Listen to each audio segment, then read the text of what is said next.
Assalamualaikum warahmatullahi wabarakatuh.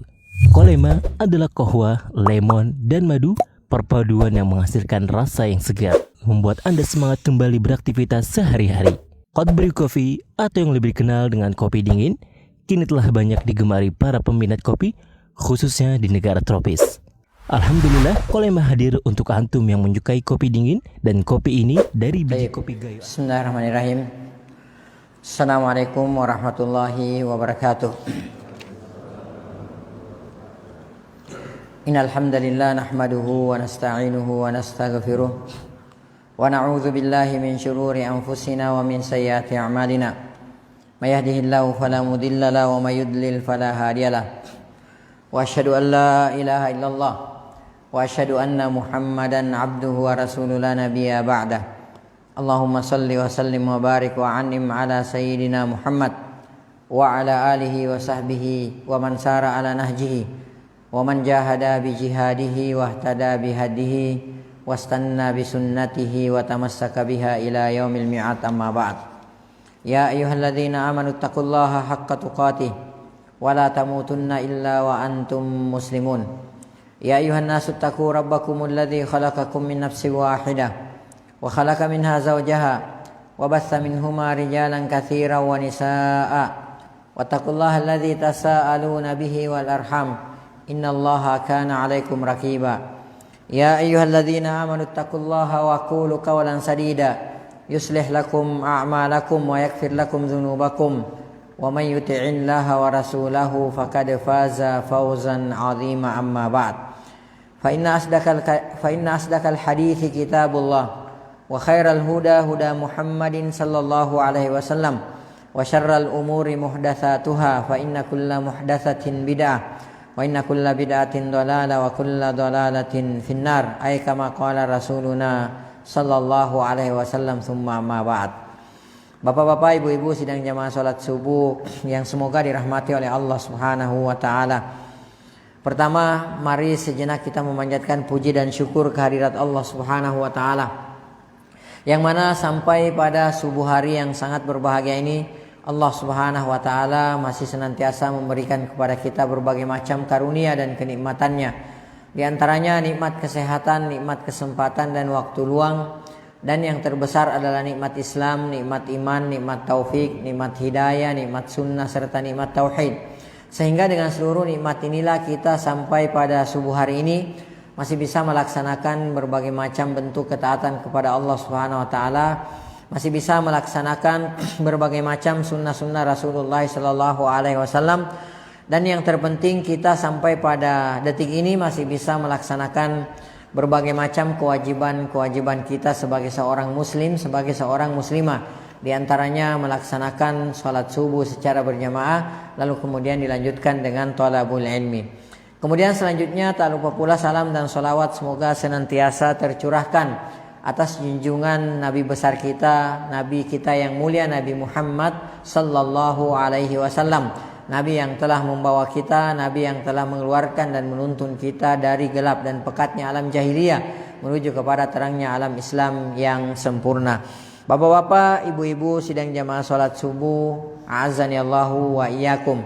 Insyaallah taala pada subuh hari yang sangat berbahagia ini kita kembali akan melanjutkan pembahasan kitab Sirah Sahabat, ya, al-asyara al-mubasysyaruna bil jannah, 10 sahabat yang dijamin masuk surga. Dan insyaallah taala atas izin, pertolongan dan taufik dari Allah Subhanahu wa taala, pada kesempatan kita kali ini kita masih membicarakan tentang sahabat sirah sahabat mulia, yaitu sahabat mulia Umar bin Khattab radhiyallahu taala anhu, orang ketiga terbaik di umat ini setelah Rasulullah sallallahu alaihi wasallam dan Abu Bakar As-Siddiq radhiyallahu taala anhu. Pada pertemuan yang telah lalu kita terakhir pada penuturan dari Al Hasan radhiyallahu taala anhu, bahwa beliau menceritakan bahwa pada suatu ketika Umar bin Khattab radhiyallahu taala anhu melewati tempat pembuangan sampah. Ya, kemudian tiba-tiba di tempat pembuangan sampah tersebut beliau berhenti, seolah-olah menarik para sahabatnya yang lainnya untuk berhenti juga. Namun mereka merasa jijik dengan tempat sampah tersebut. Jadi para sahabat yang lainnya merasa jijik, ya, merasa tidak nyaman dengan adanya mereka diajak berhenti oleh Umar bin Khattab radhiyallahu taala anhu di tempat sampah tersebut. Ya. Kemudian Umar bin Khattab radhiyallahu taala anhu mengatakan, seperti inilah dunia yang sangat kalian inginkan. Ya, jadi kalau kalian ya jijik terhadap tempat sampah, pembuangan sampah ini, maka seperti ini juga lah seharusnya sikap kalian terhadap dunia. Ya, ini perumpamaannya. Ya, karena yang perlu kita ketahui di sini sebelum kita lanjutkan bahwa ya sering kita ulang-ulang ini bahwa dunia itu ya dunia kalau tidak diarahkan kepada zikir kepada Allah Subhanahu wa taala, tidak diarahkan kepada ketaatan kepada Allah Subhanahu wa taala, tidak diarahkan kepada usaha untuk menjadi seorang alim, mengetahui ilmu agama atau minimal mempelajari ilmu agama, maka pada hakikatnya dunia tersebut adalah tercela.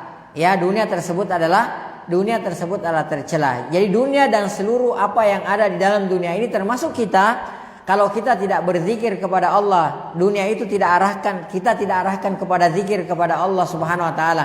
Kita tidak arahkan kepada menaati Allah Subhanahu wa taala. Kita tidak arahkan kepada berusaha menjadi seorang alim dalam ilmu agama kita ini atau minimal menjadi seorang penuntut ilmu, maka itu adalah tercela. Ya, jadi kita mengumpulkan dunia dengan sebanyak-banyaknya, akan tetapi kita tidak memiliki keempat poin ini, maka ketahuilah kita adalah orang-orang yang tercela. Wa na'udzubillahi min dzalik.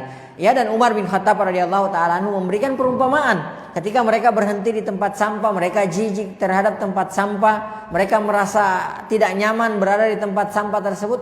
Beliau mengatakan seperti inilah dunia yang kalian inginkan. Ya, jadi kalau kalian jijik terhadap tempat sampah ini, seharusnya demikian pula lah sikap kalian terhadap dunia. Dan ini dibuktikan oleh sahabat mulia khalifah yang kedua, yaitu Umar bin Khattab radhiyallahu taala anhu. Baik, kemudian kita lanjutkan, kita lihat lagi bagaimana wara ya dan takutnya Umar bin Khattab radhiyallahu taala anhu kepada Allah Subhanahu wa taala. Wara kita sudah bahas ya. Wara itu simpelnya adalah bahwa ya menjauhi perkara yang bisa membahayakan akhirat kita. Itu namanya wara. Ya, kalau zuhud ya meninggalkan perkara yang tidak memberikan manfaat kepada akhirat kita. Jadi itu perbedaannya, simpelnya seperti itu, ya. Dan takut kepada Allah Subhanahu wa taala. Ya, kita sering membahas juga bahwa Umar bin Khattab radhiyallahu taala anhu adalah ya di antara 10 orang sahabat yang dijamin surga oleh Allah Subhanahu wa taala melalui lisan Rasulullah sallallahu alaihi wasallam. Ya, beliau orang ketiga terbaik di umat ini. Ya, beliau kata Rasulullah sallallahu alaihi wasallam, "Lau kana ba'di nabi", andai ada nabi setelahku, kata Rasulullah, la kana Umar. Orangnya adalah Umar bin Khattab radhiyallahu taala anhu, dan banyak lagi keutamaan beliau, akan tetapi beliau sangat takut kepada Allah Subhanahu wa taala. Taib, dalam kitab ini dijelaskan bahwa Umar bin Khattab radhiyallahu taala anhu tetap berdagang meskipun telah menjadi seorang khalifah. Ya, jadi beliau pada saat itu ketika beliau dibaiat ya setelah ditunjuk oleh Abu Bakar As-Siddiq radhiyallahu taala anhu menjadi seorang khalifah dan dibaiat oleh kaum muslimin pada saat itu, ya, Umar bin Khattab radhiyallahu taala anhu tetap berdagang, ya, tetap mencari nafkah. Ya, padahal kalau kita pikir-pikir apalagi sekarang ini ya, orang ini bukan orang nomor satu di satu wilayah saja, enggak. Ya, akan tetapi Umar bin Khattab radhiyallahu taala anhu orang nomor satu pada saat itu. Ya, karena posisi tertinggi pada saat itu ya khalifah. Ya, dalam Islam pada saat itu, ya. Dan nanti kita akan lihat bahwa di tahun 22 Hijriah Umar bin Khattab radhiyallahu taala anhu beserta kaum muslimin itu berhasil menaklukkan Persia dan Romawi. Ya, berarti penguasa dunia pada saat itu. Ya, bayangkan beliau masih berdagang. Ya, kita sekarang kalau sudah diangkat menjadi pejabat, ya, kadang-kadang kita kalau sudah diangkat menjadi pejabat itu udah, ya, usaha kita mungkin kita tinggalkan karena kita berharap pada jabatan kita tersebut. Ya, itu kita. Tapi Umar bin Khattab radhiyallahu taala anhu karena tidak mengharapkan apa-apa dari jabatannya tersebut, maka beliau tetap berdagang. Ya, seperti biasa sebelum beliau menjadi khalifah. Karena sebelum menjadi khalifah beliau adalah salah seorang pedagang. Ya, dan setelah beliau dilantik menjabat sebagai seorang khalifah, beliau tetap berdagang. Itu beliau tetap lakukan. Ya, bahkan dalam kitab ini dijelaskan beliau sudah mempersiapkan kafilah dagang ke negeri Syam. Ya, jadi beliau sudah mempersiapkan kafilahnya, beliau tidak berangkat. Akan tetapi beliau mempersiapkan kafilah dagangnya untuk berangkat ke negeri Syam. Karena orang-orang Arab pada saat itu, dan ini diabadikan dalam surah Quraisy ya, li'ilafi Quraisy, karena kebiasaan orang-orang Quraisy, ilafihim, ya kebiasaan mereka itu adalah rihla mereka itu apa? Rihlat asy-syita'i was-saif. Rihla melakukan perjalanan dagang pada musim panas dan musim dingin, ya, pada musim panas dan musim dingin. Rihlat asy-syita, musim dingin, was-saif, dan musim panas.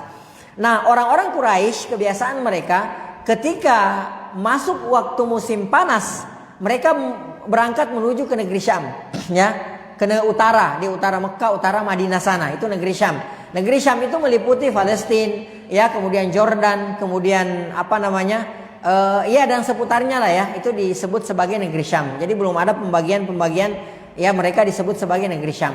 Nah kalau musim dingin, asyita, mereka berangkat ke selatan negeri Yaman, yaitu orang Arab, ya. Jadi itu khususnya orang Quraisy. Jadi rihla mereka, perjalanan kafilah dagang mereka itu ada dua. Ya, musim panas dan musim dingin. Musim panas ke arah utara ke negeri Syam, musim dingin ke arah selatan ke negeri Yaman, di selatannya Mekah, di selatannya Madinah. Itu yang mereka lakukan. Nah, termasuk diantaranya Umar bin Khattab radhiyallahu taala anhu. Ya, jadi beliau sudah mempersiapkan kafilah dagangnya ke negeri Syam. Nah, sebelum berangkat kafilah dagangnya tersebut, ya beliau mengirim utusan kepada salah seorang sahabat Rasulullah Shallallahu Alaihi Wasallam. Jadi tidak disebutkan namanya di sini. Akan tetapi yang disebutkan di sini adalah bahwa beliau mengirim ya seorang utusan untuk menemui salah seorang sahabat Rasulullah Shallallahu Alaihi Wasallam untuk meminjam pinjaman uang sebesar 4.000 dirham. Ya, 4.000 dirham. Jadi 1 dirham itu ya sekitar ya kalau sekarang kita bulatkan sekitar 100.000 lah ya untuk hari ini. Ya, dikali 4.000 dirham. Jadi Umar bin Khattab radhiyallahu taala anhu, berarti beliau pada saat itu posisinya tidak lagi dalam kondisi memegang uang, tidak ada uangnya. Ya, beliau tidak radhiyallahu taala anhu tidak memegang uang. Berbeda kayak kita ya. Di rekening kita banyak tabungan. Kalau beliau nggak ada pegangannya sama sekali. Buktinya di mana? Ya beliau mengirim utusannya untuk meminjam uang, meminjam modal kepada salah seorang sahabat Rasulullah sallallahu alaihi wasallam sebanyak 4.000 dirham. Ya. Sahabat Rasulullah sallallahu alaihi wasallam itu pun berpesan kepada utusan Umar. Ya, jadi beliau mengatakan, sampaikan kepada Umar radhiyallahu taala anhu. Jadi beliau mengusulkan, beliau memberikan saran. Ya, jadi tolong sampaikan kepada Umar bin Khattab radhiyallahu taala anhu, sampaikan kepada Amirul Mukminin. Ya, menurut saya kata dia sebaiknya dia mengambil uang tersebut. Uang maksudnya uang senilai 4.000 dirham tersebut dari Baitul Mal saja. Ya, dan nanti dikembalikan lagi. Ya, jadi sahabat Rasulullah sallallahu alaihi wasallam ini yang didatangi, ya beliau memberikan usul. Ya, bagaimana kalau beliau kan seorang khalifah? Ya, bagaimana kalau beliau mengambil uang dari Baitul Mal?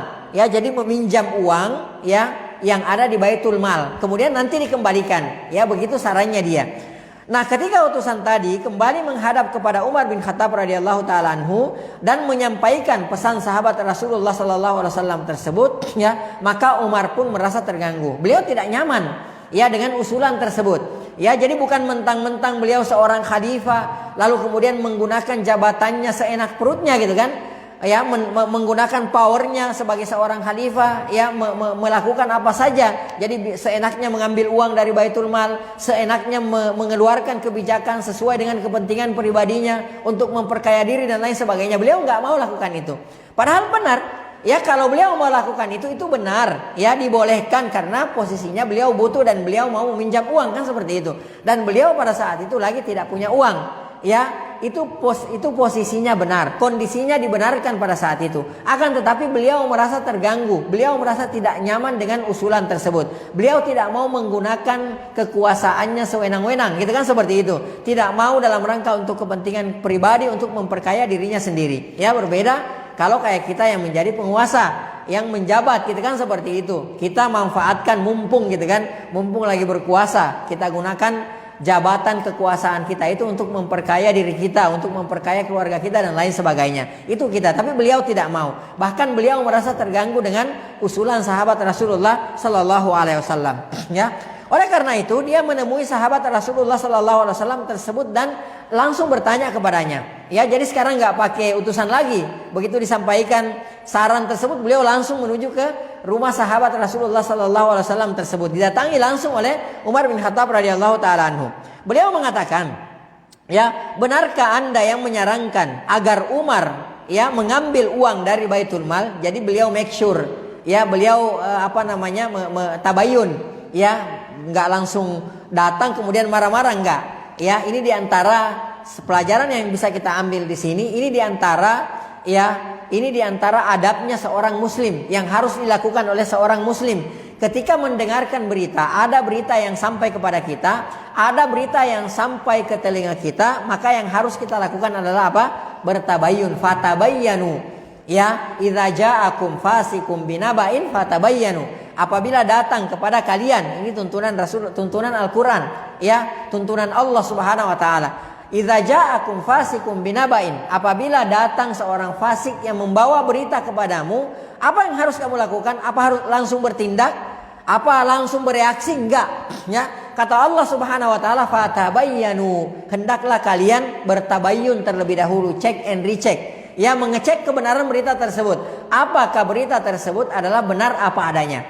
Ya, apalagi mohon maaf ya, di zaman kita ini hoax di mana-mana. Apalagi di zaman di zaman internet ini, ya, hoax itu sudah merupakan santapan kita sehari-hari, ya. Dan mirisnya kita ini kadang-kadang hanya melihat judul berita saja, itu belum tentu belum membaca ke bawah, itu pun judul berita itu belum tentu benar apa enggaknya.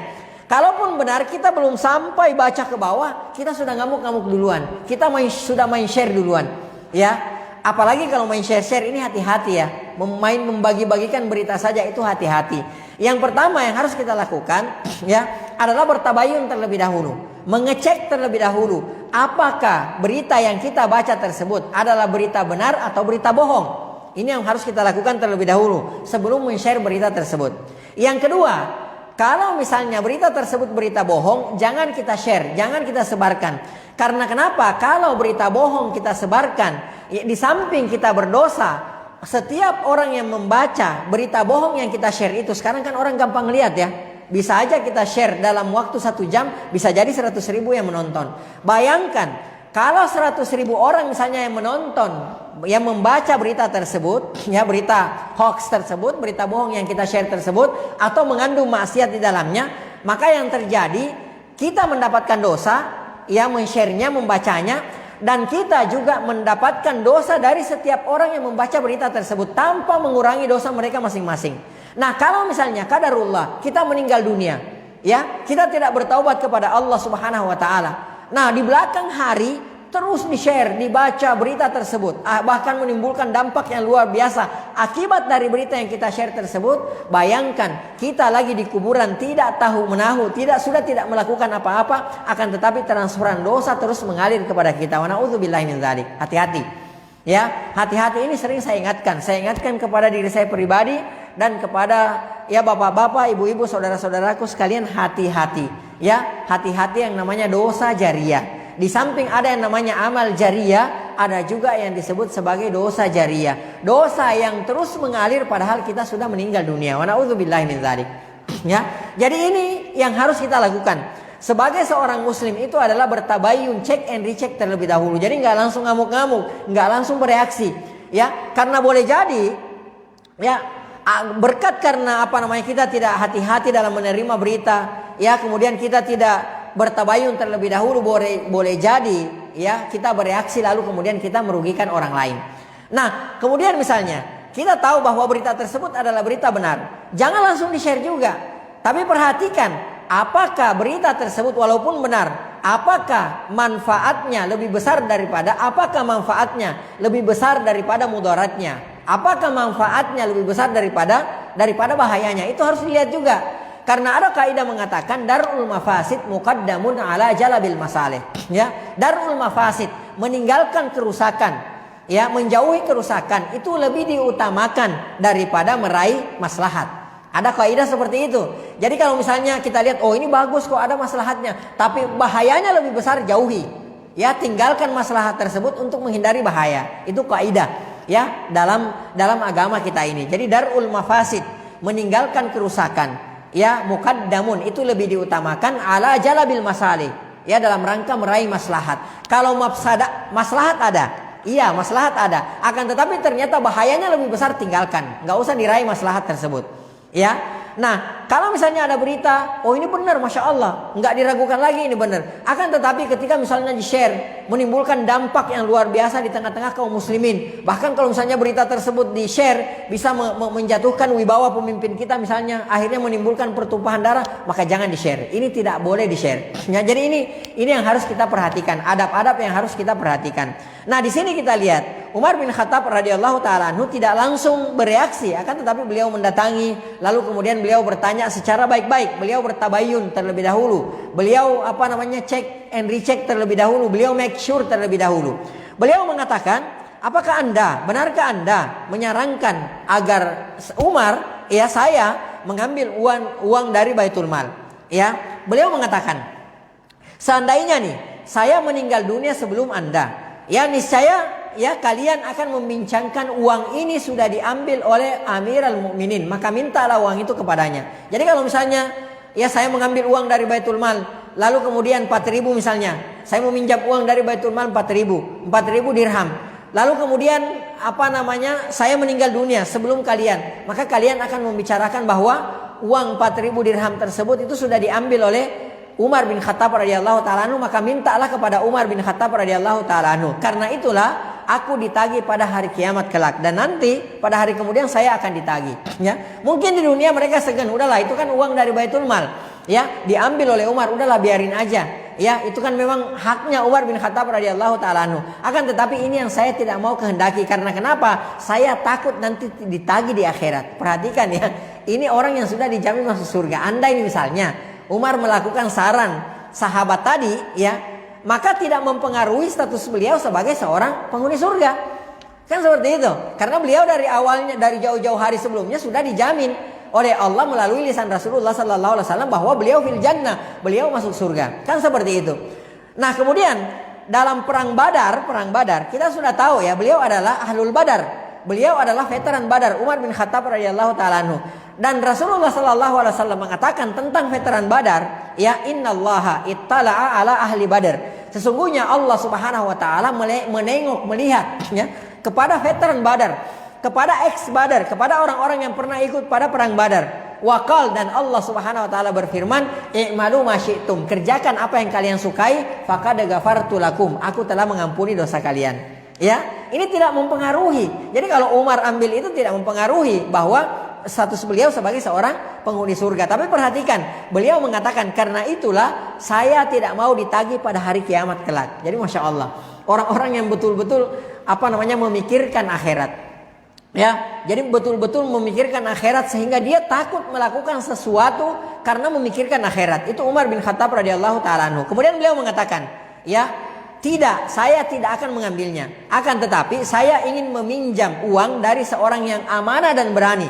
Ya, jadi maksudnya selain negara, ya jadi meminjam kepada teman-temannya. Yang mana orang-orang tersebut adalah amanah. Amanah di sini maksudnya tidak cerita kemana-mana. Oh itu si Umar, ya misalnya gitu. Oh Umar itu radhiyallahu taala anhu udah ngutang loh sama saya, gitu kan, seperti itu. Jadi amanah, dia nggak cerita kemana-mana. Karena kan jelek, gitu kan, seperti itu. Kita misalnya ngutang terpaksa nih, yang namanya kebutuhan kita kan nggak tahu.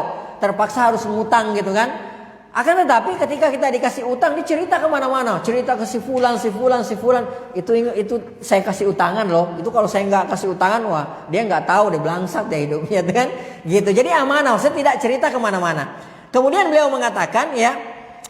Dan juga berani, ya berani dalam artian maksudnya beliau ini, sebab jika saya meninggal dia bisa melunasinya dengan mengambil hartaku. Artinya karena dia seorang berani, dia bicara kepada keluarga saya, dia ambil harta saya. Umar punya hutang kepada saya, ya punya hutang 4.000 dirham. Ya kalau tidak dalam bentuk uang, maka misalnya ada rumahnya saya ambil, kan seperti itu. Ini yang dimaksudkan oleh Umar bin Khattab radhiyallahu taala anhu. Beliau tidak mau mengambil uang dari Baitul Mal, ya. Beliau tidak mau mengambil pinjaman dari Baitul Mal. Karena itu tadi, kalau misalnya beliau mengambil uang dari Baitul Mal, kemudian beliau meninggal dunia, qadarullah belum lunas utangnya, beliau belum kembalikan, maka mereka hanya bisa bicara, oh sudah diambil oleh Umar, tapi tidak ada yang mau mengambil dari hartanya Umar untuk melunasi melunasi pinjamannya tersebut, karena ini dari Baitul Mal. Jadi beliau maunya mengambil hutangan, mencari hutangan dari teman-temannya supaya yang amanah dan berani, supaya nantinya kalau beliau meninggal dunia, ya orang tersebut bisa mengambil hartanya untuk membayar hutangnya tersebut. Jadi masya Allah, ya.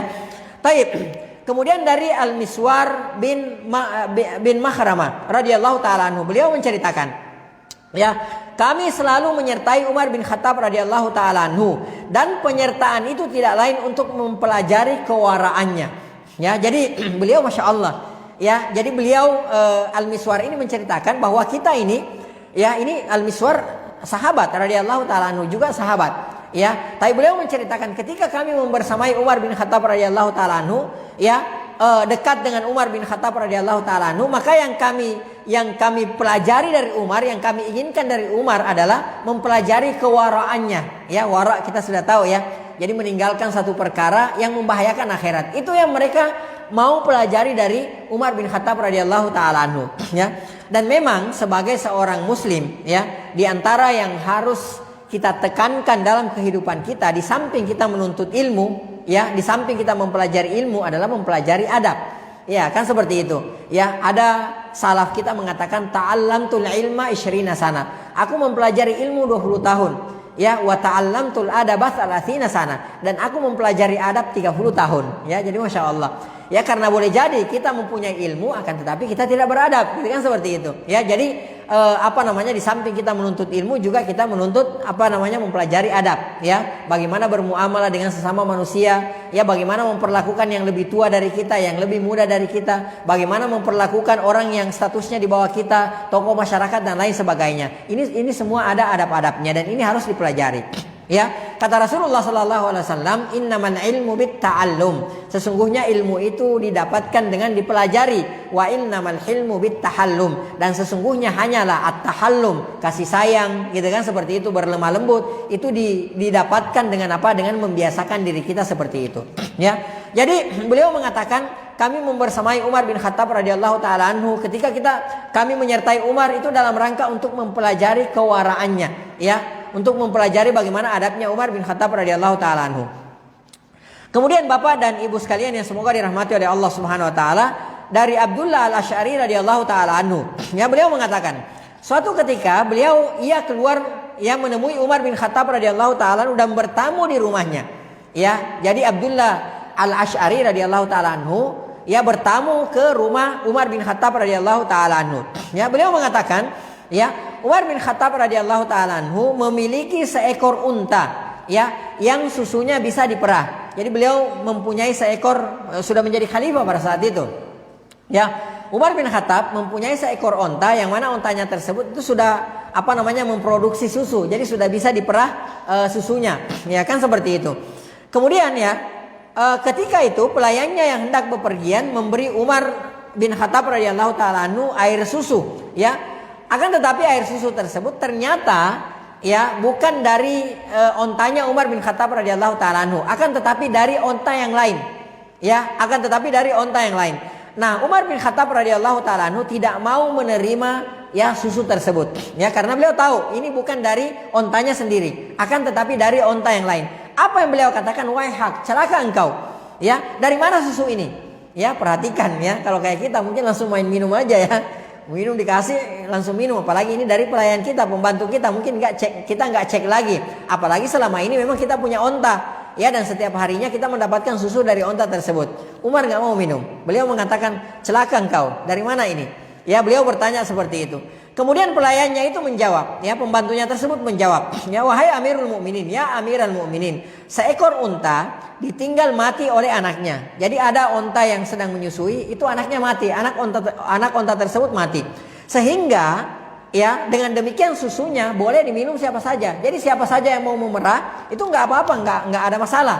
Ya, jadi misalnya bukan kita lihat, oh itu ontanya, ya, karena sudah ditinggal mati oleh anaknya, maka susunya itu boleh diambil oleh siapa saja. Ya.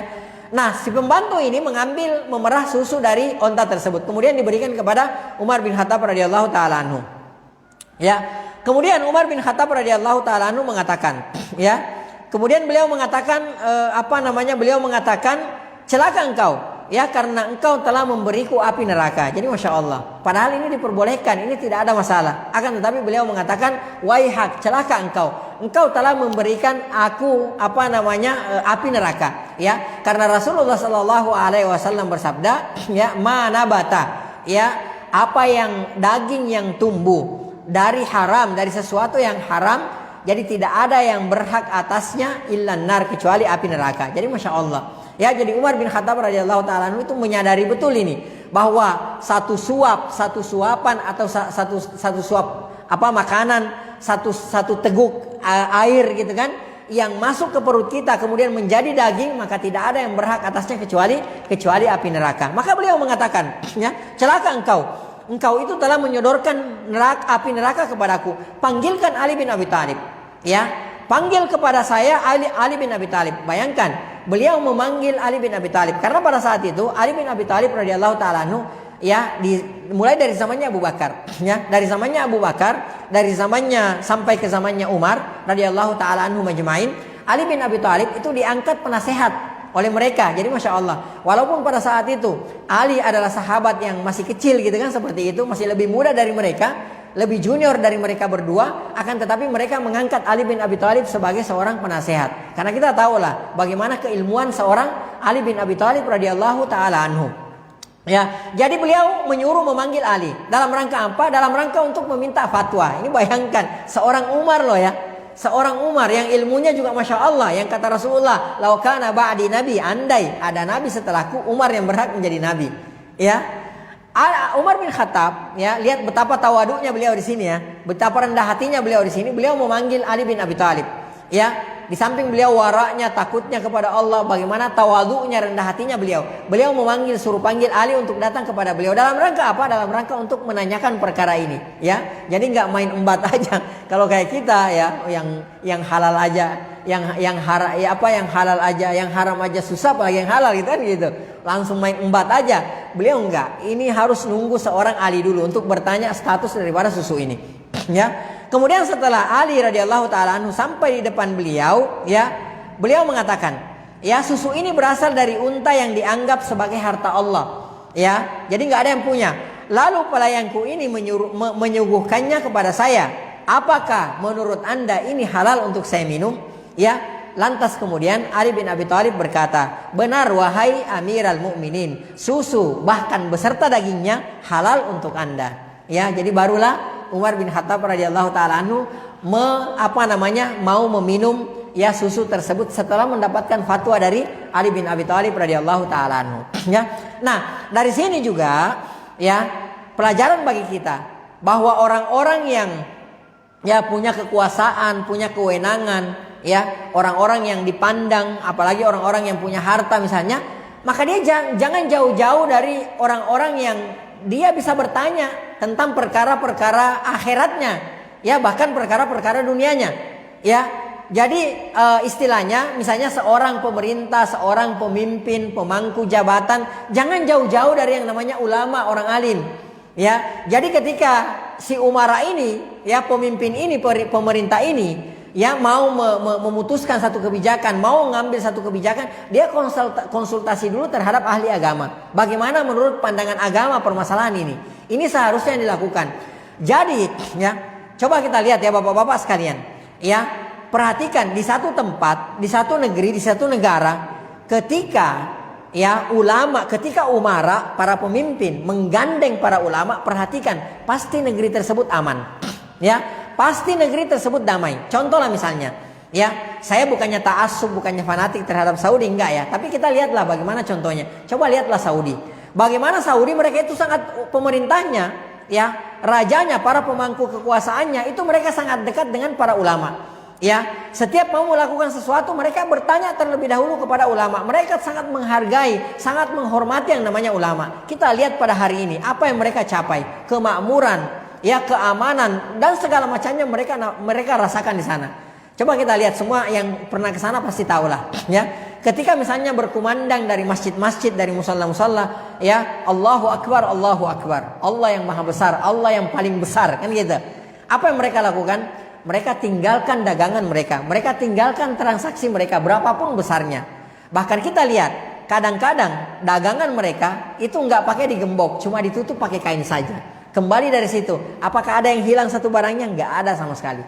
Ya, ini diantara keutamaannya ketika keistimewaannya ketika umara, pemimpin, ya orang pemangku kebijakan itu dekat dengan ahli agama. Ini yang terjadi, ini yang diberikan oleh Allah Subhanahu wa taala. Dan kita lihat di sini Umar nggak semena-mena, ya. Saya orang terbaik ketiga setelah Rasulullah, setelah Umar di umat ini, ya. Saya adalah seorang khalifah, nggak ada urusan sama kamu, nggak ada. Dipanggil gara-gara permasalahannya segelas susu, ya, sampai harus menunggu seorang Ali meminta fatwanya Ali bagaimana hukumnya ini untuk saya gitu loh.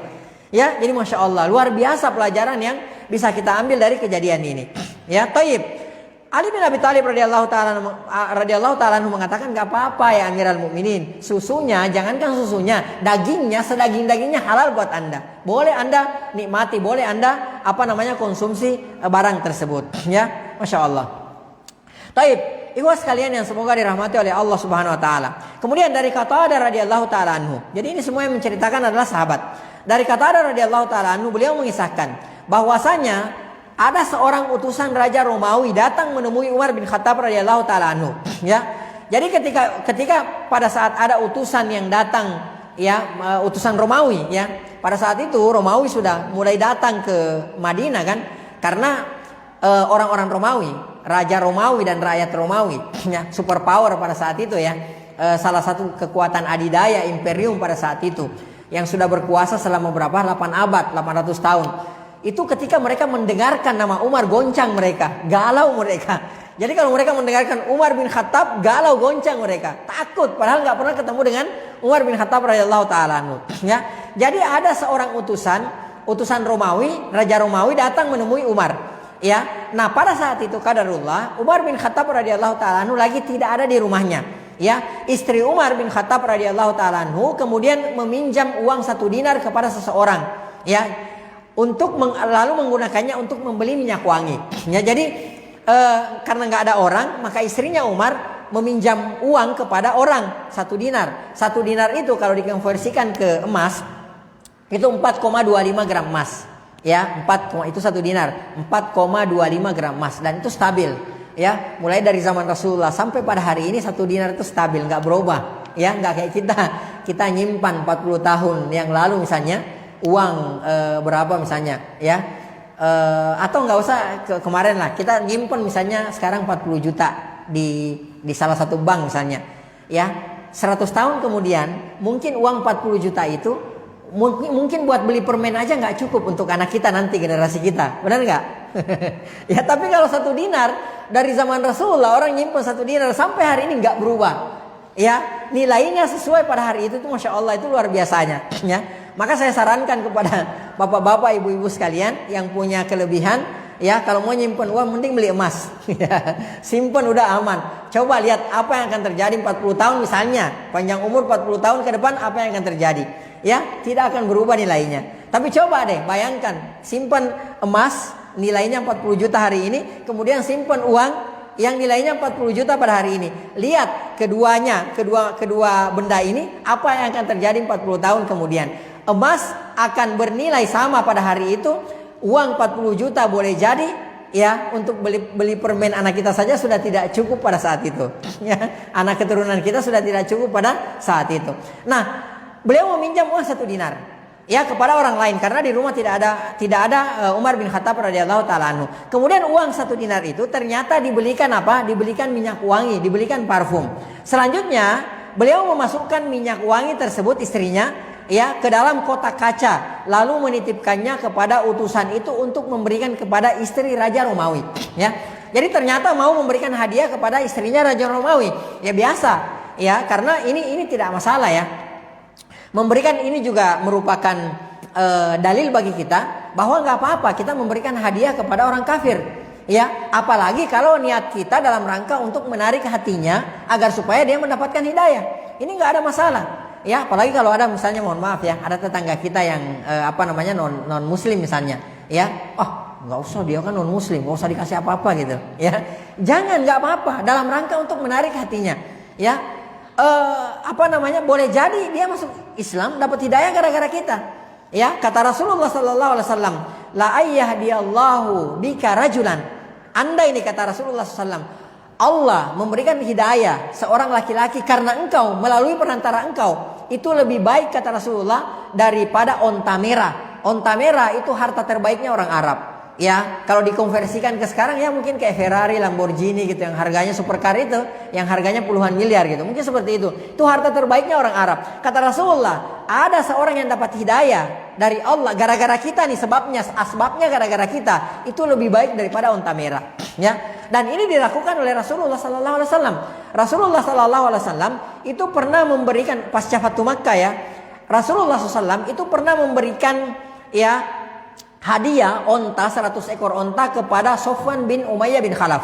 Ya, jadi Sofwan pada saat itu belum masuk Islam, anaknya Umayyah bin Khalaf, pembesar Quraisy yang terbunuh pada perang Badar. Dia adalah orang yang paling dendam terhadap Rasulullah, yaitu Sofwan. Dikasih hadiah 100 ekor onta oleh Rasulullah. Nilai onta pada saat itu kalau dikonversikan pada saat ini ya sekitar 40 sampai 50 juta per ekornya. 100 onta berarti berapa? 50 juta kali 100. Ini orang kafir loh ya. Kafir pada saat itu. Dikasih 100 ekor onta belum masuk Islam juga. Tambah lagi 200 ekor onta. Ya. Ya, belum masuk Islam juga. Tambah lagi 300 ekor onta. Ada nggak sekarang seorang ulama, ustadz memberikan 300 ekor onta kepada orang kafir supaya dia masuk Islam? Belum pernah ada sejarahnya. Ya, kasih 300 ekor onta, bayangkan 50 juta kali 300, waduh banyak banget gitu. Ya, akhirnya beliau masuk Islam. Dan beliau mengatakan, ya luar biasa pernyataannya. Beliau mengatakan, dulu orang yang saya paling benci di atas muka bumi ini adalah Muhammad. Sekarang orang yang paling saya cintai adalah Rasulullah sallallahu alaihi wasallam. Insyaallah. Ya, jadi enggak mengapa. Jadi istrinya Umar juga memberikan hadiah kepada istrinya Raja Romawi pada saat itu. Itu maksudnya ya biasa untuk menarik hatinya. Dan kata Rasulullah, apalagi terhadap sesama orang-orang yang beriman, kata Rasulullah SAW, tahadau, saling memberi hadiahlah kalian, tahabu, niscaya kalian akan saling mencintai. Ini diantara sunnah Rasulullah SAW dan sudah banyak dilupakan oleh kita, ya, yaitu saling memberi hadiah antara satu dengan yang lainnya. Jadi nggak perlu yang mahal-mahal gitu ya. Kadang-kadang kan kita masa iya sih kasih hadiah yang nilainya misalnya 10.000 gitu, malu, jangan gitu. Nggak usah pakai izin, ya. Berapapun bukan harganya, akan tetapi pemberiannya itu yang kadang-kadang orang dihargai oleh orang. Ya, jadi kata Rasulullah, tahadau tahabu. Nah, saling memberi hadiahlah kalian, maka kalian akan saling mencintai. Nah, ini dilakukan oleh istri Umar. Ya, bahkan bukan seorang muslim, seorang kafir. Jadi beliau menitipkan 1 dinar, nggak main-main, Pak. 1 dinar 4,25 gram emas. Ya, jadi beliau belikan beliau belikan minyak wangi seharga itu, lalu kemudian dititipkan kepada utusan tersebut untuk diberikan kepada istrinya Raja Romawi pada saat itu. Ya, kemudian dia masukkan ke dalam kotak kaca. Ya, biasalah dibungkus. Ini kan raja, ya kan, permaisuri gitu kan seperti itu. Jadi dibungkus rapi-rapi, ya sesuai dengan makomnya, ya sesuai dengan kedudukannya orang tersebut, ya. Jadi nggak baik kresek gitu. Jadi baik kresek kasih nggak, jadi ditaruh di dalam kotak kaca. Kemudian setelah utusan itu kembali dan menemui istri Raja Romawi, ya istri Romawi itu langsung mengeluarkan minyak wangi tersebut. Lalu kemudian gelas kaca, kotak kaca yang dari istrinya Umar itu diisi dengan permata, jadi dibalas, ya pemberiannya itu dibalas. Kemudian dia berkata, istri tersebut berkata, ya pergi kembali lagi ke Madinah, kemudian berikanlah kotak kaca ini kepada istri Umar. Sesudah utusan itu memberikan kotak tersebut kepada istri Umar, ya dia langsung mengeluarkan istrinya dan menghamparkannya di atas karpet. Ya, selanjutnya Umar bin Khattab radhiyallahu ta'ala anhu masuk ke dalam rumah. Lalu istrinya memberitahukan kepada suaminya, kepada Umar, tentang asal usul ya permata tersebut. Maka tanpa menunggu, Umar bin Khattab radhiyallahu ta'ala anhu segera mengambil permata-permata tersebut lalu menjualnya, dan hasil dari penjualannya tersebut Umar berikan 1 dinar kepada istrinya, sedangkan selebihnya dimasukkan ke dalam kas Baitul Mal. Ya, Masya Allah, ya. Jadi gini, ya. Tadi kan sudah dikirimin minyak wangi. Istrinya Raja Romawi merasa terhormat dong. Wah, ini Masya Allah, orang kuat, orang hebat, ngasih saya hadiah, kan gitu, dari istri seorang hebat. Maka yang dia lakukan, dia keluarkan minyak parfumnya, kemudian kotak tersebut dia isi dengan permata. Ya, permata kita tahu lah bagaimana hartanya mereka gitu kan, tidak berseri gitu kan gitu. Dikirimlah ke istrinya Umar. Begitu sampai diterima oleh istrinya Umar, dikeluarkan, dihamparkan di atas karpet gitu. Kemudian diperlihatkan kepada suaminya. Ya, Umar keheranan. Kemudian Umar bertanya, kemudian istrinya menceritakan, jadi begini loh Bi, mungkin kalau kayak kita kan bahasa bebasnya, gini loh Bi, tadi kan yang dulu itu ada utusan, kemudian saya kasih hadiah, ya saya pinjam uang, saya kasih hadiah parfum 1 dinar gitu kan, nilainya 1 dinar, ya, kemudian saya berikan kepada dia, sekarang dia balas ke saya, ya.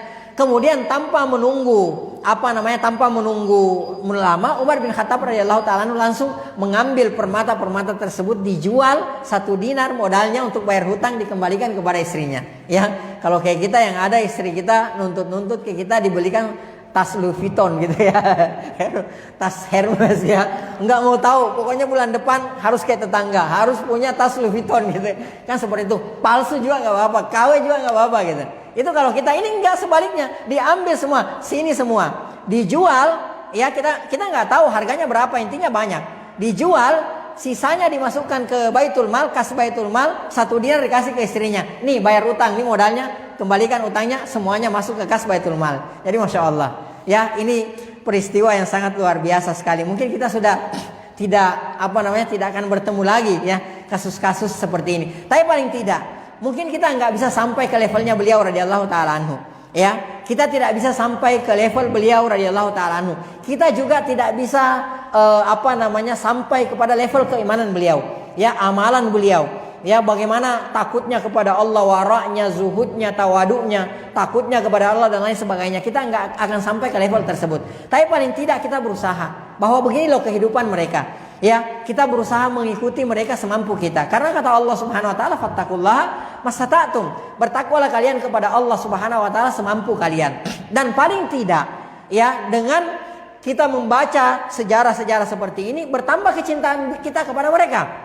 Ya, karena kenapa? Kata Rasulullah sallallahu alaihi wasallam, "Anta ma'aman ahbabtahu." Engkau bersama dengan orang yang engkau cintai. Nah, kalau dengan membaca kisah seperti ini kita jatuh cinta, makin cinta kepada Abu Bakar, kepada Umar, dan kepada para sahabat radhiyallahu taala anhum ajma'in. Kita cinta kepada mereka, maka kita berharap semoga dengan kecintaan kepada mereka kita dikumpulkan bersama dengan mereka kelak di surga. Itu yang kita harapkan. Untuk sampai ke level mereka itu mustahil. Mungkin gak bakal bisa kita sampai ke level mereka. Keimanan mereka kita gak akan sampai ke level mereka. Akan tetapi paling tidak kita mencintai mereka. Dan ketika ada yang menjelek-jelekkan mereka, ya, kan kita tahu lah ya, seperti orang-orang Syiah itu kerjanya selalu mencela sahabat radhiyallahu taala majma'in. Mereka kerjanya mencela sahabat. Paling tidak kita bisa membela mereka. Dan ini diantara kewajiban kita. Di samping kewajiban kita mencintai para sahabat, kewajiban kita juga adalah membela para sahabat. Ya. Nah, kita berharap dengan kecintaan kita terhadap mereka, kita berharap kita dikumpulkan dengan mereka kelak di surganya.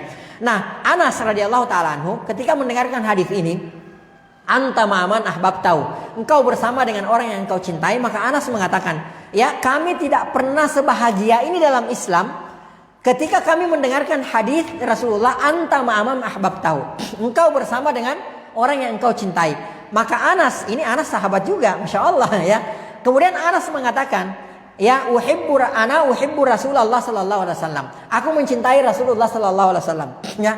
Ana uhibbu Abu Bakar. Aku mencintai Abu Bakar. Wa Umar. Aku mencintai Umar radhiyallahu taala anhum ajma'in. Walaupun level amalan dan keimanan saya tidak sampai kepada level keimanan dan amalan mereka, akan tetapi saya berharap dengan kecintaan saya terhadap mereka, saya berharap saya dikumpulkan kelak bersama dengan mereka. Jadi Masya Allah, ya, ini yang kita harapkan. Ya, semoga dengan mempelajari ini kita makin cinta kepada mereka, para sahabat radhiyallahu taala anhum majma'in, makin kagum terhadap mereka. Kita jadikan mereka sebagai idola, ya, sebagai uswah tauladan kita, dan semoga kita bisa dikumpulkan dengan mereka kelak di surganya Allah Subhanahu wa taala. Wallahu taala alam bisawab. Mungkin ini saja dulu yang bisa kita sampaikan pada pertemuan perdana pasca PPKM. PPKM level berapa kita nggak tahu ya. Dan insya Allah semoga kedepannya makin lebih baik lagi. Kita berdoa kepada Allah Subhanahu Wa Taala, ya, semoga Allah Subhanahu Wa Taala melindungi kita dari wabah. Semoga Allah Subhanahu Wa Taala melindungi kita dari penyakit-penyakit yang berbahaya. Semoga Allah Subhanahu Wa Taala melindungi kita dari virus dan melindungi kita dari perkara-perkara yang kita tidak sukai. Kalaupun ada di antara kita yang tertimpa musibah, kita sabar. ya, kemudian kita ucapkan inna lillahi wa inna ilaihi rajiun. Ya, kita sabar, kita ucapkan beristirja. Kita mengucapkan kalimat inna lillahi wa inna ilaihi rajiun. Maka kata Rasulullah SAW, illa akhlafallahu khairan minha. Kecuali Allah pasti akan lebih mengganti musibah tersebut dengan yang lebih baik. Wallahu ta'ala a'lam bisawab. Mungkin ini saja yang bisa saya sampaikan. Mohon maaf jika ada yang kurang atau ada yang salah. Yang kurang dan yang salah itu murni dari pribadi saya sendiri, dari syaitan dan dari lemahnya ilmu. Sementara yang benar itu semua datangnya dari Allah Subhanahu wa taala. Apa yang salah, apa yang keliru dari penyampaian saya tadi, Allah dan Rasulnya berlepas diri dari penyampaian tersebut. Mungkin sebelum kita tutup, kalau Bapak ada yang mau ditanyakan atau ada yang mau didiskusikan, silakan.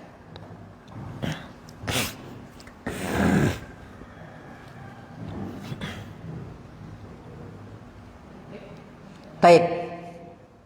Ada? Nah, silakan Bapak. Barakallahu fiik.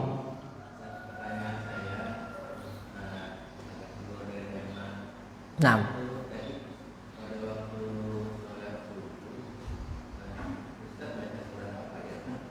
Surah yang tadi itu akhir surah Al-Furqan. Ya, pokoknya terakhir surah Al-Furqan. Ya, saya mulai tadi cuma saya lupa ayatnya ya, berapa ya. Dimulai dari tabarakalladzi ja'ala fis sama. Jadi di situ menceritakan tentang ibadur rahman. Ibadur rahman itu adalah hamba Allah Subhanahu wa taala. Disebutkan di situ sifat-sifatnya, ya. Yang pertama disebutkan di situ wa ibadur rahman. Ibadur rahman itu adalah allazina yamshuna 'alal ardi hauna, yang berjalan di atas bumi ini dalam keadaan hauna, merendahkan hatinya. Ya, jadi bukan rendah diri ya. Kita muslim enggak boleh rendah diri. Wala tahinu wala tahzanu. Jangan merasa hina dan jangan bersedih. Ya, enggak. Jadi kita enggak boleh rendah diri, tapi rendah hati wajib, ya. Jadi orang-orang yang ibadur rahman itu, hamba ar-rahman, itu mereka kalau berjalan di atas permukaan bumi, yamshuna 'alal ardi hauna. Jadi mereka itu tawadu, rendah hati. Jadi enggak sombong, enggak petantang petenteng. Itu diantara ciri khasnya ibadur rahman, ya. Alladzina yamshuna 'alal ardi hauna wa idza khatabahumul jahiluna qalu salama. Dan apabila mereka bertemu dengan orang-orang jahil, orang-orang yang bodoh, qalu salama, mereka berkata selamat. Gitu artinya mereka itu tidak meladeni orang-orang yang jahil. Jadi kalau misalnya orang-orang jahil, orang-orang bodoh menyerang dia, ya, membuli dia, malah dia jawab dengan ucapan yang sopan santun, ya. Udah, insya Allah nggak apa-apa. Kamu mau bully saya nggak ada masalah. Semoga Allah Subhanahu Wa Taala memberikan saya ampunan dan memberikan ampunan kepada anda, gitu kan, seperti itu. Jadi intinya dia mengucapkan kata-kata yang baik, ya. Wakalu salama. Ini kalau dia melewati orang-orang bodoh. Misalnya nih kita lewat ada kumpulan orang-orang yang ya biasalah, ada kan orang-orang bodoh tuh suka nongkrong, apalah, minum apa, main judi, ya. Misalnya, wah ini penghuni surga ini, ya semoga saya dan kamu masuk surga, gitu kan, gitu. Enggak. Oh, udah mabok, belagu lagi loh. Enggak begitu. Kalau ibadur rahman itu enggak, ya. Jadi udah, semoga saya dimasukkan surga dan kamu juga dimasukkan surga oleh Allah Subhanahu wa taala. Itu ciri khasnya ibadur rahman, ya. Alladzina yamshuna 'alal ardi hauna, berjalan di atas bumi dalam keadaan rendah hati, tawadu, gitu kan. Kalau ketemu dengan orang jahil qalu salama. Jadi mereka memberikan ucapan selamat, ya. Kemudian yang kedua, idza khatabahumul jahiluna qalu salama. Walladzina yabituna lirabbihim sujada wa qiyama. Jadi malam-malamnya itu dilalui dengan qiyaman, dengan salat malam, ya, dengan sujud. Itu diantara ciri khasnya. Jadi bukan molor, ya. Bukan ya yang enggak apa-apa kita tidur, tapi ada sebagian malam itu kita gunakan untuk bermunajat kepada Allah Subhanahu wa taala. Ya, qumil laila illa qalila dalam surah Al-Muzammil. Bangunlah pada waktu malam illa qalila, walaupun sedikit, ya. 1 rakaat juga enggak apa-apa, gitu kan, seperti itu. Karena kata Imam Ahmad rahimahullah ta'ala, ya, beliau pernah ditanya tentang bagaimana orang yang ketika malam harinya itu tidak sholat malam walaupun witir 1 rakaat, ya. Kata Imam Ahmad rahimahullah ta'ala, beliau mengatakan dzalika rajulun su, ya. Mohon maaf ya, bukan saya yang bilang, Imam Ahmad. Itu adalah orang yang buruk, ya. Jadi orang yang tidak sholat witir walaupun satu aja, 1 rakaat 1 malam, dalam 1 malam itu, kata Imam Ahmad, dzalika rajulun su, itu adalah orang yang buruk, ya. Bukan kata saya hanya menukil saja. Saya hanya mengucapkan seperti yang diucapkan oleh Imam Ahmad. Ya, jadi nasihat buat saya dan antum semua.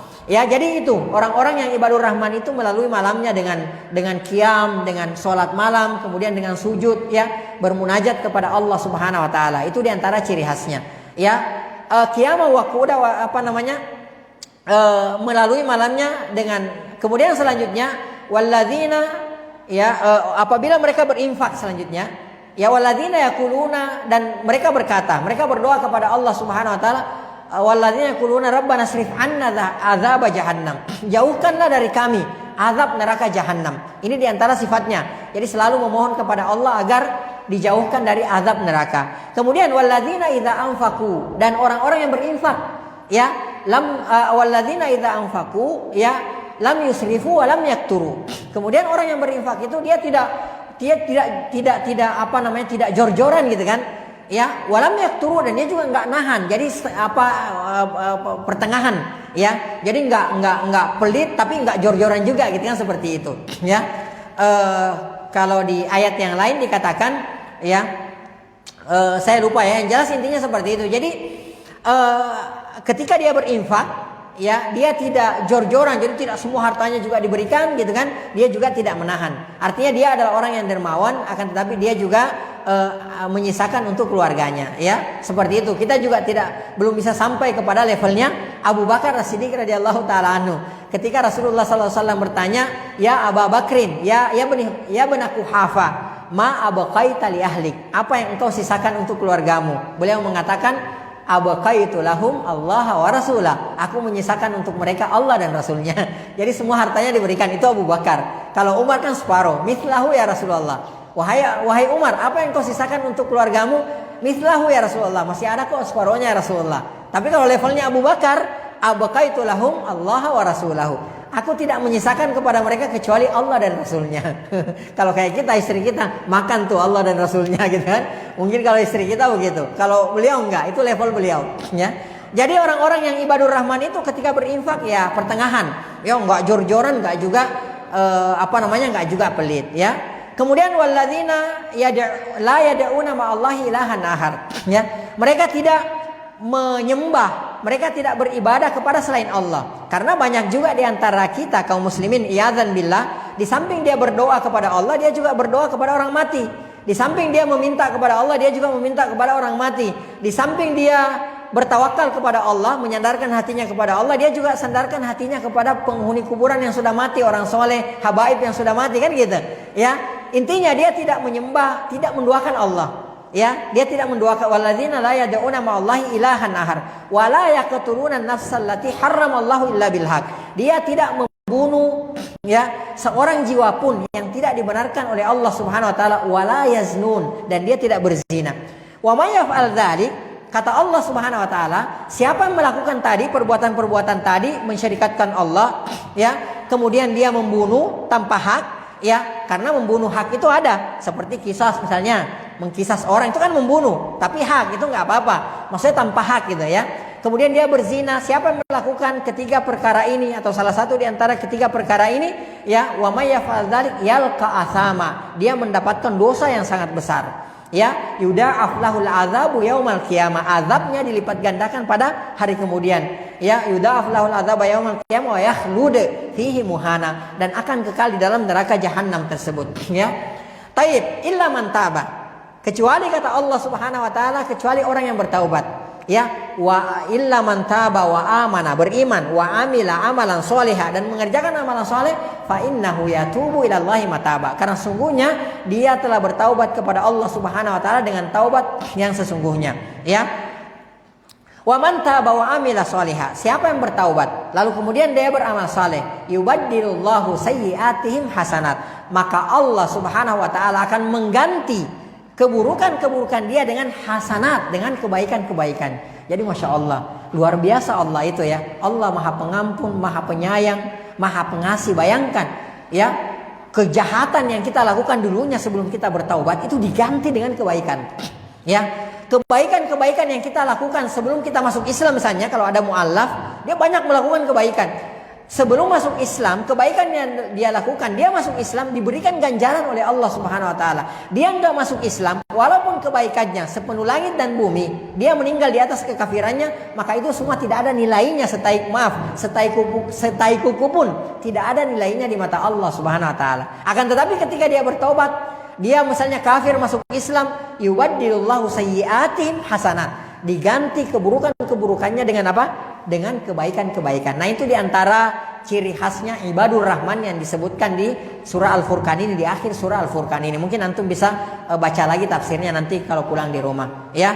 Wallahu taala alam bisawab. Udah cukup? Ya, kita cukup.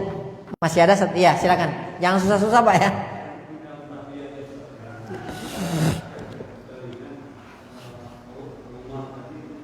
Apa kenapa? Maaf. Iya, nah.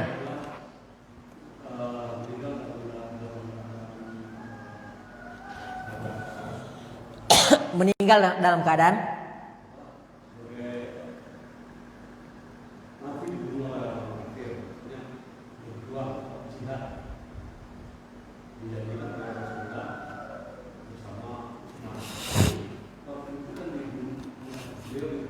Abu Lu'lu' al-Majusi, insyaallah nanti akan kita pelajari. Nah.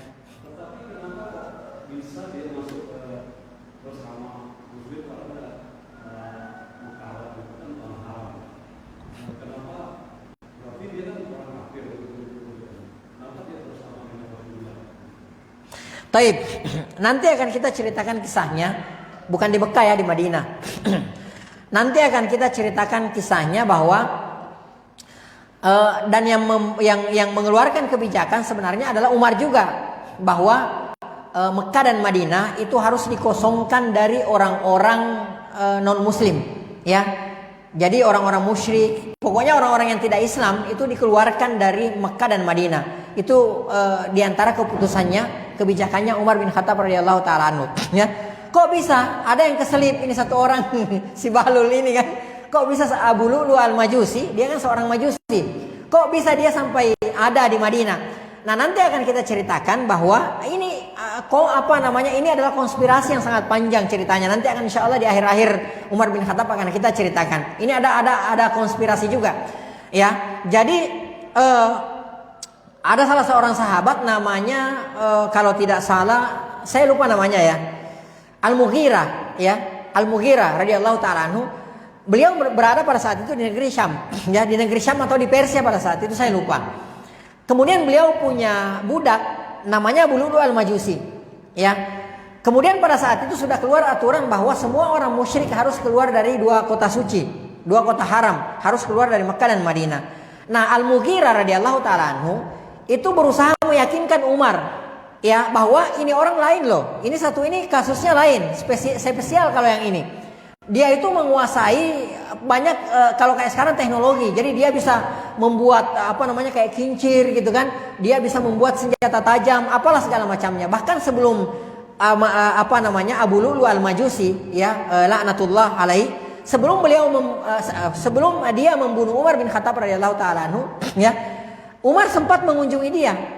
Dan dia sempat curhat, komplain kepada Umar tentang bagaimana besarnya setorannya dia kepada Al-Mughirah. Kemudian Umar mengatakan, biasa ya, kamu kan seorang budak, ya setoran segitu mah nggak gede gitu. Kamu juga kan punya keahlian, punya pekerjaan. Kamu lebih banyak dapatnya dari setoran kamu kepada Al-Mughirah, kan seperti itu. Nah, ada yang mengatakan bahwa ini diantara sebabnya dia dendam kepada Umar. Enggak, itu bukan sebabnya. Ini hanya persoalan kecil saja, sepele. Padahal sebenarnya dia sudah punya niat, sudah punya konspirasi ya dengan ada orang terlibat, orang Yahudi, kemudian orang Persia gitu kan, orang Romawi. Ini intinya ini konspirasi ya untuk membunuh Umar bin Khattab radhiyallahu taala anhu ya. Dan dia memang dari jauh-jauh hari sudah mempersiapkan senjata ya, sebuah belati gitu kan, bermata dua untuk membunuh Umar bin Khattab radhiyallahu taala anhu. Sudah dilumuri dengan racun ya. Nah, kejadiannya itu di subuh hari ya. Nah, di subuh hari itu dia sudah bersembunyi di mihrab ya, karena dulu beda sama sekarang. Kalau mungkin kayak kita nggak ada yang ngebayangin ya, tapi yang antum harus tahu dulu itu nggak ada listrik ya, penerangan juga terbatas, nggak kayak sekarang. Sekarang aja masya Allah terang benderang, siang aja lampu 100 nyala gitu kan gitu. Dulu nggak ada. Jadi kalau misalnya subuh hari udah gelap, nggak ada yang tahu siapa. Makanya kenapa orang-orang munafik itu ya, mereka itu malas datang pada sholat subuh dan sholat isya dan sholat subuh. Kenapa mereka? Ya kalau sholat zuhur mereka ada, karena mereka takut keciri. Oh si fulan nggak ada, ya diomongin nanti. Kamu nggak sholat ya tadi, nggak jamaah ya. Tapi kalau sholat subuh sama sholat isya nggak ketahuan gitu. Ya kamu semalam nggak sholat, apa saya di pojok kok kamu aja nggak lihat saya gitu kan? Nggak kelihatan, gelap. Nah, gelap pada saat itu kan. Nah itu cirinya orang munafik. Ya afkalus sholat al munafik Salatul isya wa salatul subuhi. Salat yang paling berat buat orang munafik itu salat subuh, salat isya. Mereka berat melakukan itu karena memang dasarnya mereka malas, ya. Kusala, kalau mereka salat itu kusala, ya kumuna apa? Idza qamu ila shalah kamu kusala. Orang munafik itu kalau mau salat malas gitu loh. Plus kalau malam isya dan subuh itu nggak ada yang ngelihat dia. Udah dia ngorok, dia molor di rumah kan seperti itu. Ya, nah ini gelap. Nah ternyata Abu Lu'lu'ah itu sudah sembunyi di situ. Ya nggak ada yang lihat. Nah ketika ada yang mengatakan pada saat sujud, ruku, pada saat itulah dia loncat keluar, lalu kemudian dia menikam Umar bin Khattab radhiyallahu taala anhu. Dan 7 tikaman yang paling parah. Ini yang parah itu di dada beliau. Kemudian yang paling parah itu mohon maaf di bawah pusar di atas kemaluan. Sampai usus beliau itu terburai radhiyallahu taala anhu. Ya. Sampai ketika dibawa ke rumah diminumkan susu, kalau kayak dulu kan nggak ada dokter ya, nggak langsung dijahit kan, itu kelihatan minum susu, air susu itu keluar lagi dari ususnya, subhanallah. Ya itu Umar bin Khattab radhiyallahu taala anhu. Ya dan ini sedikit kejadiannya ya, dan insya Allah nanti akan kita ceritakan lebih detailnya di akhir kisah. Ya dan apa namanya, ya benarlah sabda Rasulullah Sallallahu Alaihi Wasallam ketika Rasulullah naik ke atas Uhud. Ya, Uhud pada saat itu ittaraj, ya bergoncang, Uhud pada saat itu bergetar, gempa, ya. Kemudian Rasulullah mengatakan, ya, uskut ya Uhud. Ya, tenanglah engkau Uhud. Fa inna alaika nabi, di atas engkau adalah seorang nabi, wa siddiq, seorang siddiq. Siapa siddiq itu? Abu Bakar, wa syahidain, dan 2 orang yang akan mati syahid. Siapa itu? Umar bin Khattab radhiyallahu taala anhu dan siapa? Utsman bin Affan radhiyallahu taala anhu. Ini mukjizatnya Rasulullah. Ya, dan ternyata betul sekali, ya, Umar bin Khattab radhiyallahu taala anhu, Umar bin Khattab, ya, orang yang paling tidak pernah mau meninggalkan Madinah karena keutamaan kota Madinah. Tapi beliau juga mengharapkan syahid. Kata orang-orang, bagaimana Anda mengharapkan syahid kalau Anda enggak keluar dari kota Madinah? Ya, sadaqar Rasul. Benar sekali Rasulullah SAW, dan beliau syahid di kota Madinah di dalam masjid pada saat sholat. Ya, ditikam oleh Abu Lu'lu'ah al-Majusi alaihi la'natullah. Demikian pula dengan Utsman bin Affan radhiyallahu taala anhu. Beliau meninggal dibunuh oleh para pemberontak, dan beliau juga menemukan syahidnya dalam kondisi beliau membaca ayat-ayat Allah Subhanahu wa taala. Wallahu taala alam bisawab. Insyaallah nanti akan kita ceritakan lebih detailnya di akhir kisah. Ya, dan beliau mati syahid beserta dengan Utsman bin Affan radhiyallahu taala anhu. Nah, wallahu taala alam bisawab. Kita cukupkan sampai di sini ya. Sekali lagi mohon maaf jika ada yang kurang atau ada yang salah. Semua itu dari saya pribadi, dari setan, dan dari lemahnya ilmu. Yang benar itu semua datangnya dari Allah Subhanahu wa taala. Apa yang salah, yang paling keliru dari penyampaian saya, Allah dan Rasulnya, berlepas diri dari penyampaian tersebut. Naktafi bihadzal qadar wa nakhtatim bi subhanakallahumma wa bihamdik nasyhadu an la ilaha illa anta nastaghfiruka wa natubu ilaik. Hadani Allahu ayyakum wa sallallahu ala nabiyyina Muhammad wa ala alihi wa sahbihi ajma'in wa akhiru da'wana anil hamdulillahi rabbil alamin. Tsumma assalamu alaikum warahmatullahi wabarakatuh.